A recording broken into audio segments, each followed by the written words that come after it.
শুনেছিলাম নারীর জন্ম হয় পুরুষের বাম পাঁজরের হাড়ের অংশ থেকে, তাই চেয়েছিলাম তুমি যেন হও আমার সেই বাম পাঁজরের হাড়।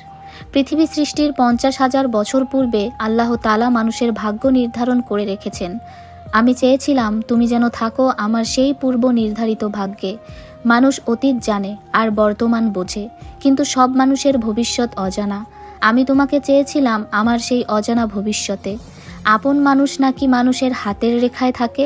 আমি যত্ন করে চেয়েছিলাম আমার হাতের কোনো একটা রেখায় যেন তুমি থাকো। তুমিও চাইলে হয়তো আমাদের ছোট্ট একটা সংসার হতো, পুরনো সম্পর্কে প্রতিদিন নতুন করে প্রেম হতো, আমাদের একটা থাকার ঘর হতো, জানালায় উকি মেরে চাঁদ দেখা হতো, ভোরের হাওয়া শিশির ভেজা ঘাসের উপর একসাথে হাঁটাও হতো, গোধূলির বিকেলে তোমার চুল বিনুনি বাঁধা হতো, মাঝে মধ্যে একজোড়া গোলাপ হতো, একটা বই দুজনে পড়া হতো, একসাথে আমাদের হাসাহাসি হতো, একসাথে কাঁদা হতো, আমাদের রাগ হতো, অভিমান হতো, আমাদের ভালোবাসাও হতো, একসাথে আমাদের বয়স ফুরাইতো। কিন্তু তুমি চাইলে না, তবুও তুমি আমার শ্রেষ্ঠ নারী। গল্পটা লিখেছিলেন এক ভাইয়া, তিনি নাম প্রকাশ করতে ইচ্ছাবোধ করেননি, তাই আমি তার নামটা দিলাম না।